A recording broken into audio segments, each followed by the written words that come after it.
بسم اللہ الرحمن الرحیم السلام علیکم خواتین و حضرات۔ قرآن مجید کے اس تجزیاتی متعلق نشست میں آپ کو خوش آمدید کہتا ہوں۔ آج ہم قرآن مجید کے ایک ایسے حصے کا تقابلی مطالعہ کریں گے کہ جو اس لحاظ سے بہت اہم ہے کہ جو قرآن مجید کی جو ایک ارینجمنٹ ہے، اس کا جو سیکونس ہے، اس کا جو اسٹرکچر ہے، اس کے حوالے سے ایک پہلو سے بہت روشنی ڈالتا ہے۔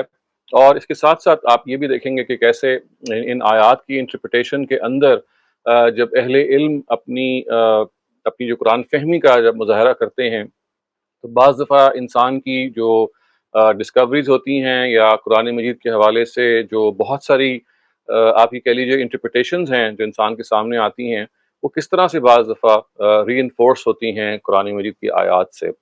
جیسے کہ آپ کو معلوم ہے کہ ہمارے ہاں جو دو طریقے ہیں، جو رائج طریقے ہیں، جن کا ہم تقابل کر رہے ہیں، اس میں ایک تفسیر بالروایہ کا جو سکول ہے، جو کہ کلاسیکل سکول ہے، جو ڈومینیٹ کرتا ہے، اور دوسرا ہم فرائی سکول سے انہی آیاتوں کی انٹرپریٹیشن لیتے ہیں۔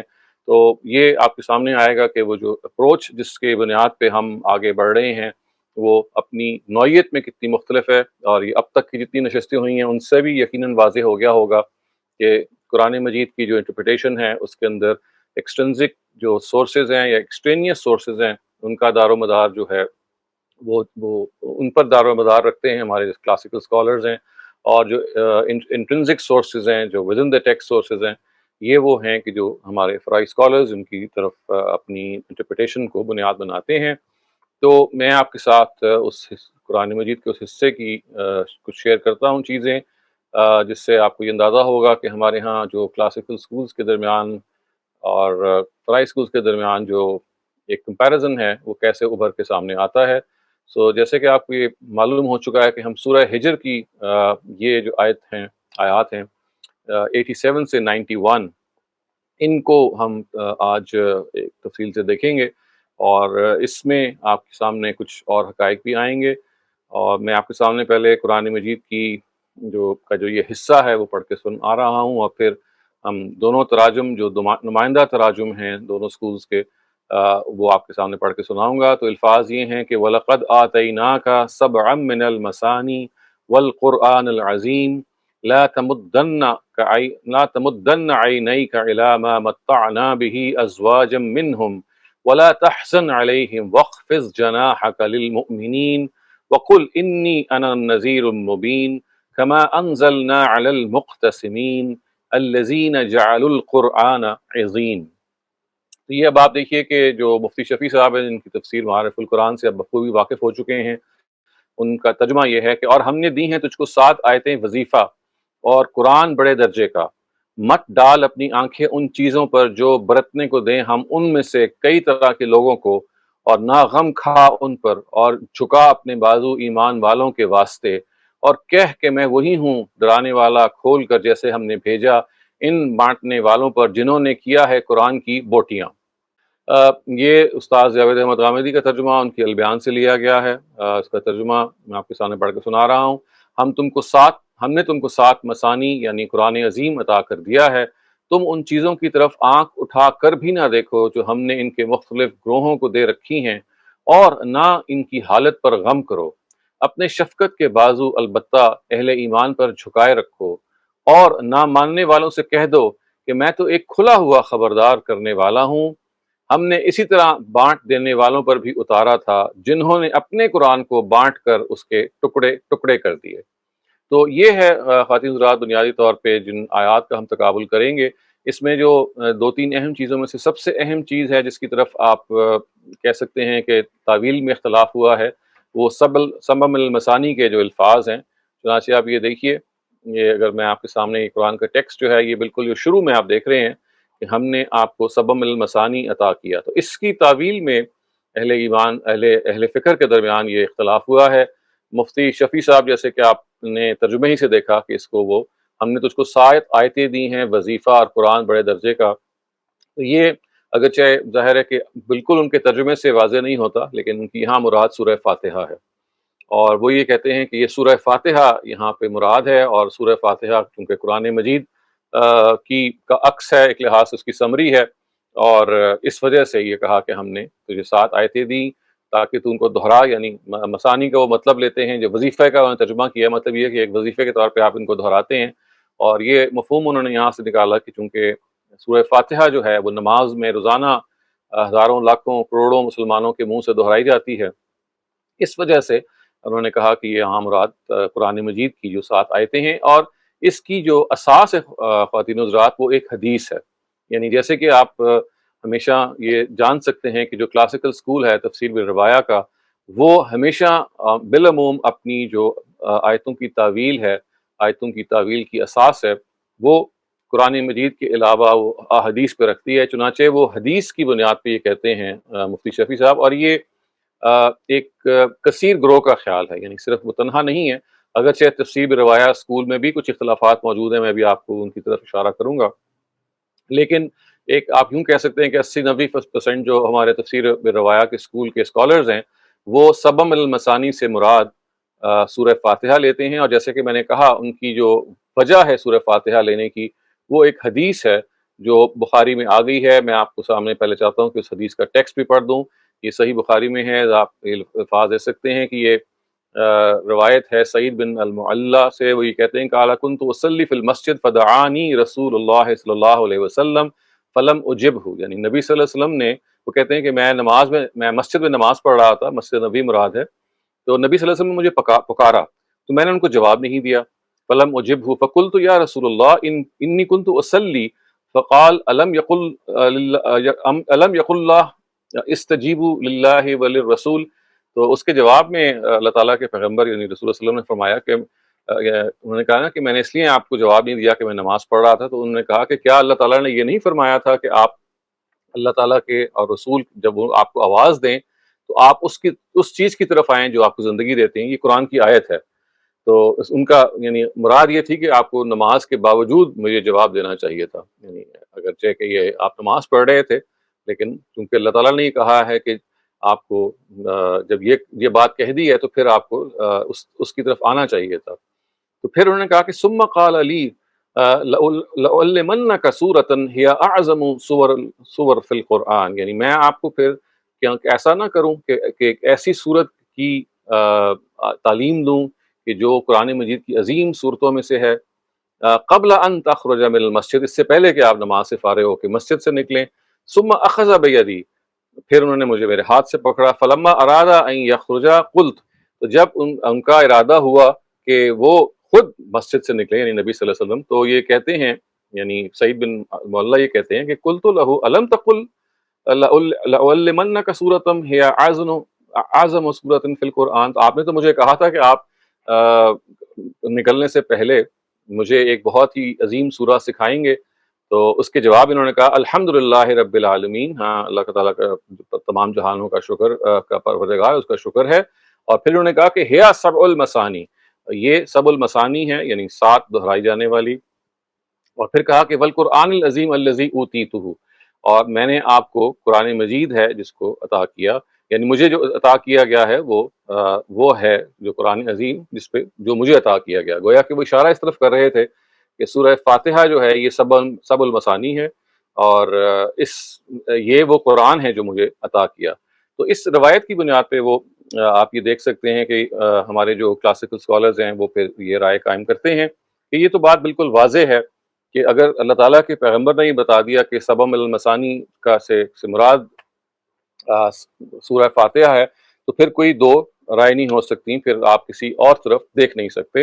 اور یہ آپ خواتین حضرات اس پیٹرن کو آپ نے اب تک جتنی بھی سیشنز اٹینڈ کیے ہوں گے اس میں آپ نے دیکھ لیا ہوگا. دس از اے ویری کامن پیٹرن کہ اگر خارج سے کوئی روایت بتا دیتی ہے، خاص طور سے اگر وہ بخاری جیسی روایت میں ہوگی، تو اس کے اوپر پھر کوئی نکیر نہیں کی جاتی، اس کو پھر منوان ایکسیپٹ کر لیا جاتا ہے. اس کے اوپر خواتین حضرات جو سوالات اٹھتے ہیں وہ میں آپ کے سامنے اب چاہتا ہوں تھوڑا سا ان کو بھی انیومریٹ کر دوں. اور اس میں 2 چیزیں ہیں کہ جس کے پہلو سے ان سوالات کو اٹھایا گیا ہے.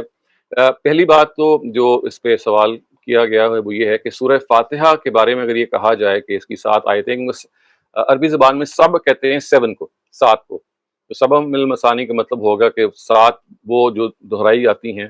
تو پہلی بات تو یہ کہ اگر سورہ فاتحہ اس سے مراد ہے تو پھر ظاہر ہے اس کی 7 آیتیں ہونی چاہیے.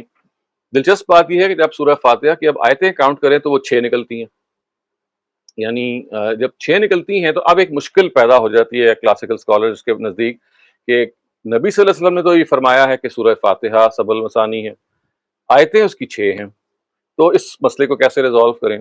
تو اس مسئلے کو عام طور سے شوافے ایک اور طرح سے ریزالو کرتے ہیں، اور احناف ایک اور طرح سے ریزالو کرتے ہیں، یعنی ہمارے ہاں احناف چونکہ زیادہ پائے جاتے ہیں انڈو پاک میں، تو آپ دیکھیں گے کہ ان کا ریزالو کرنے کا طریقہ یہ ہے کہ وہ صراط الذین انعمت علیہم، جو آپ علیہم دیکھ رہے ہیں نا، یہاں پہ ایک آیت کا نشان ڈال دیتے ہیں جو قرآن میں نہیں ہے، یعنی وہاں پہ اس کو 6 نمبر ڈال دیتے ہیں تاکہ وہ آیت کو بریک کریں، اور پھر ولضالین پہ وہ 7 آیتیں ہو جاتی ہیں۔ تو یہ ایک طریقہ انہوں نے اختیار کیا کہ آخری آیت جو اصل میں ایک آیت ہے، جس کے نتیجے میں آیتیں 6 بنتی ہیں، ان کو انہوں نے سپلٹ کر دیا 2 میں، یہ سوچ کے کہ بھئی اس کے علاوہ تو کوئی چارہ نہیں ہے، کیونکہ یہیں ایک 2 بن سکتی ہے۔ بلکہ میں آپ کو، اگر آپ کے پاس موقع ہو تو آپ کے جو آپ میں سے جو لوگ انڈیا اور پاکستان سے بلانگ کرتے ہیں، وہ آپ کبھی اپنے مصاحف کو اٹھا کے دیکھیں تو اس میں آپ کو نظر آئے گا کہ یہ انہوں نے اس طرح سے ایک نمبرنگ کی ہوئی ہے جس میں ولضالین سے پہلے جب ان کو وہ 7 بتائیں گے، اور اس کے علاوہ آپ یہ کہیں گے کہ جتنی بھی آیتیں ہیں ٹوٹلی وہ اگر آپ ان کو شمار نہیں کریں گے تو وہ 6 بنیں گے۔ تو میں آپ کے سامنے، میرے خیال ہے میں نے وہ یہاں پہ سورہ فاتحہ درج کی ہوئی ہے، جو میں صرف وہ حصہ نکال رہا ہوں، یہ آپ دیکھیے۔ تو یہ آپ دیکھ رہے ہیں نا کہ صراط الذین انعمت علیہم پہ 6 کا نشان پڑا ہوا ہے۔ تو یہ انہوں نے ڈالا ہوا ہے، یہ ہمارے جو قرآن کے مصحف کے اندر یہ آیت نہیں ہے۔ مصحف کے اندر تو آپ دیکھیے آیتیں، الحمدللہ رب العالمین پہلی آیت ہے، الرحمن الرحیم دوسری آیت ہے، مالک یوم الدین تیسری آیت ہے، ایاک نعبد و ایاک نستعین چوتھی ہے، اہدنا الصراط المستقیم پانچویں ہے، اور چھٹی آیت پوری یہ ہے کہ صراط الذین انعمت علیہم غیر المغضوب علیہم ولا الضالین۔ تو یہ اب سورہ فاتحہ کو کی اس آخری آیت کو سپلٹ کر کے انہوں نے یہ کیا کہ اس کو ایک 2 حصوں میں تقسیم کر دیا۔ اب ظاہر ہے کہ کاؤنٹ جو ہے وہ 7 پورا ہو جاتا ہے۔ ایک طریقہ یہ اختیار کیا گیا۔ دوسرا جو طریقہ اختیار کیا گیا بعض اور جگہوں پہ، جیسے ہم شوافے کے بارے میں ہی کہہ سکتے ہیں، تو انہوں نے یہ کیا کہ آخری آیت کو تو انہوں نے سپلٹ نہیں کیا، یعنی آخری آیت کو تو انہوں نے ایک ہی آیت رکھا، انہوں نے بسم اللہ کو پہلی آیت قرار دے دیا، یعنی بسم اللہ الرحمن الرحیم جو ہے یہ پہلی آیت ہے، اور اس کے بعد اگر آپ کاؤنٹ کریں تو آبویسلی 6 اور بن جائیں گی، تو یہ 7 آیتیں بن جائیں گی۔ تو یہ اس طرح سے ریزالو کیا گیا کہ کیونکہ حدیث میں یہ بات آ گئی ہے تو اب it has to be true at all cost.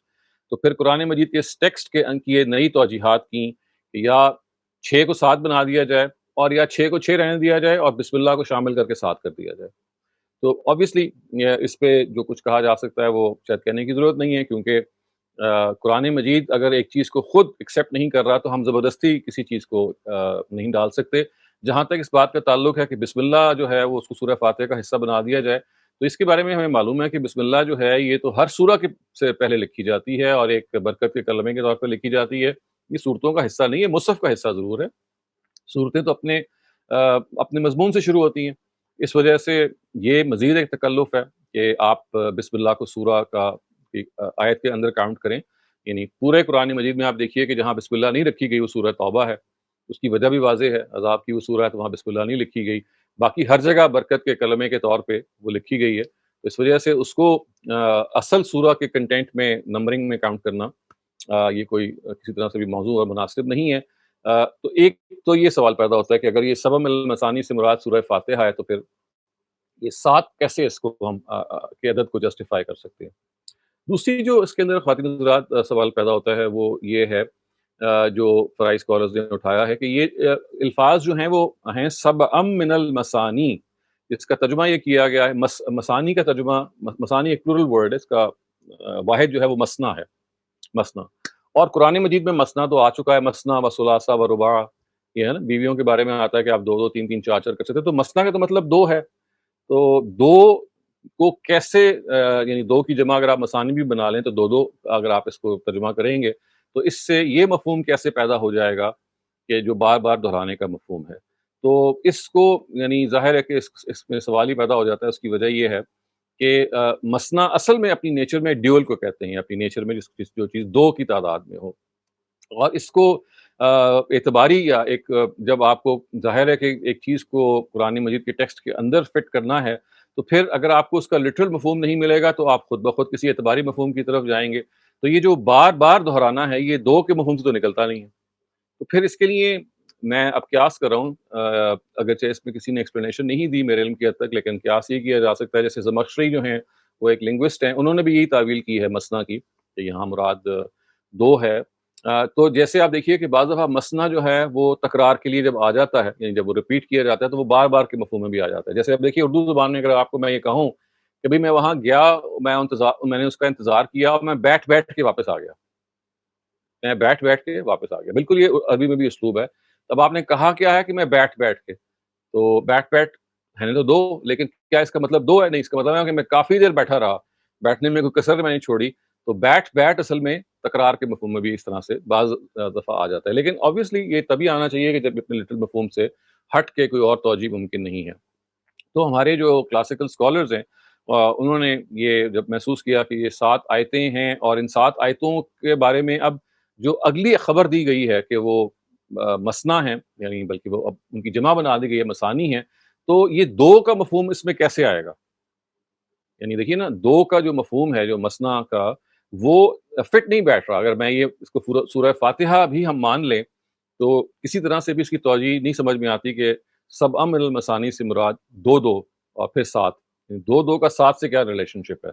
تو پھر اس کا میں نے جیسے عرض کیا کہ لنگوسٹ نے سوچا کہ یہاں پہ یہ ایک اعتباری آپ کہہ لیجئے یا ایک میٹافوریکل چیز ہے. یہاں دو دو سے مراد اصل میں واقعی دو دو نہیں ہے، بلکہ جیسے ہم کہتے ہیں نا، میں نے آپ کو مثال دی کہ یہ ایک انداز ہے بات کو بیان کرنے کا جس میں کثرت مراد ہے. تو اس سے انہوں نے مطلب یہ نکال لیا بار بار. یہ قرآن مجید میں، بلکہ آپ ایک اور جگہ دیکھیں کہ سورہ ملک میں بھی آیا نا کہ ینقلب الیک البصر کرتین کی الفاظ آئے نا کہ وہ دوبارہ اپنی تم دہراؤ گے، اپنی آنکھوں کو پلٹاؤ گے تو وہ تمہاری جو نظریں ہیں وہ خائب و خاسر لوٹیں گی. ینقلب الیک البصر خاسئا وہو حسیر کے الفاظ آتے ہیں. تو جیسے کرتین کا مطلب ہوتا ہے، یعنی اس کا مطلب دو بار نہیں ہوتا بلکہ بار بار مرتین کے مفہوم میں بھی آ جاتا ہے. تو اس طرح سے انہوں نے اس کی توجیہ کی اور کوشش کی کہ اس سے سورہ فاتحہ کو مراد لیا جائے، اور پھر اس کے اندر چونکہ یہ سورہ فاتحہ ہر نماز میں ریپیٹ ہوتی ہے اور سینکڑوں دفعہ مسلمان ہزاروں کروڑوں کی تعداد میں ہیں، تو یہ ایک مطلب بن جائے گا کہ اللہ تعالیٰ نے آپ کو 7 آیتیں عطا کی جو کثرت سے اس طرح سے دہرائی جاتی ہیں. اور اس کا جو ظاہر ہے کہ پھر ترجمہ جو مطلب جو نکلے گا وہ اگر آپ ان کی اپنی مفہوم میں دیکھنا چاہیں تو یہ دیکھیے، وہ اس طرح سے اس کو وہ بیان کریں گے. یعنی وہ آپ مفتی شفیع صاحب کے ترجمے ہی سے آپ پر واضح ہو جائے گا کہ وہ سے مراد کیا ہے کہ ہم نے دی ہیں تجھ کو 7 آیتیں وظیفہ اور قرآن بڑے درجے کا، مت ڈال اپنی آنکھیں ان چیزوں پر جو برتنے کو دی ہم نے ان میں سے کئی طرح کے لوگوں کو. گویا کہ نبی صلی اللہ علیہ وسلم کو تسلی دی جا رہی ہے کہ دنیا کی جو بہت ساری نعمتیں اور دولتیں دنیا والوں کو دی گئی ہیں، ان سے اپنی نگاہوں کو آپ ہٹا لیں. ہم نے آپ کو 7 دہرائے جانے والی آیتیں سورہ فاتحہ دی. گویا کہ کہا یہ جا رہا ہے کہ دنیا کے لوگوں کے پاس تو جو کچھ ہے سو ہے، آپ ان کی طرف نگاہ اٹھا کے بھی نہ دیکھیے، اور ان پہ آپ غم نہ کھائیے، اور جھکا کے اپنے بازو ایمان والوں کے واسطے گویا کہ ان پہ اپنی شفقت کا سایہ آپ کیجئے، اور یہ کہیے کہ میں تو بس اللہ تعالیٰ کی طرف سے ڈرانے والا ہوں، جیسا کہ ہم نے ان بانٹنے والوں پر بھیجا جنہوں نے قرآن کی بوٹیاں یعنی ظاہر بوٹیاں سے مراد یہ کہ ٹکڑے ٹکڑے کر دیے، جس کو انہوں نے حصوں میں اور بکروں میں تقسیم کر دیا. تو آپ اس سے یہ مفہوم لے سکتے ہیں کہ جیسے اس کو کلاسیکل اسکالرز جب اس کا ترجمہ کرتے ہیں کہ یہاں سورہ فاتحہ مراد ہے، تو وہ سورہ فاتحہ کی نوعیت کیا ہے اور کس طرح سے اصل میں نبی صلی اللہ علیہ وسلم کو یہ فرمایا جا رہا ہے کہ ان لوگوں کی کوئی حیثیت نہیں ہے، یہ اگر اپنے وقتی طور پہ کوئی فائدہ ہو رہا ہے تو ان کو فائدہ اٹھانے دو. آپ کو تو ہم نے سورہ فاتحہ جیسی عظیم دولت دے دی ہے، اور آپ کے لیے یہی دولت ان کی دنیاوی دولت کے بالکل مساوی ہے. تو ظاہر ہے یہ ایک ذرا آپ تھوڑا سا اس پہ غور کریں تو لگتا ہے کہ جیسے اس پہ زور لگایا جا رہا ہے کہ نہیں، سورہ فاتحہ کی دولت کا اور دنیا کے کمپیریزن کو مطلب تھوڑا سا تکلف کرنا پڑتا ہے. یعنی ظاہر ہے اس میں تو کوئی ڈاؤٹ نہیں ہے، ایک عظیم آیت، ایک عظیم سورہ ہے، اس میں ایک عظیم دعا ہے، لیکن اس کو جس طرح سے کمپیئر کیا جا رہا ہے اس میں تھوڑا سا محسوس ہوتا ہے کہ کوئی تصنع ہے، تھوڑا سا تکلف ہے. تو یہ کچھ سوالات ہیں جو پیدا ہوتے ہیں، جس کی وجہ سے پھر اطمینان نہیں ہو پاتا ہمارے فرائض اسکالرس کو کہ یہ کوئی درست چیز ہے، کوئی درست انٹرپریٹیشن ہے.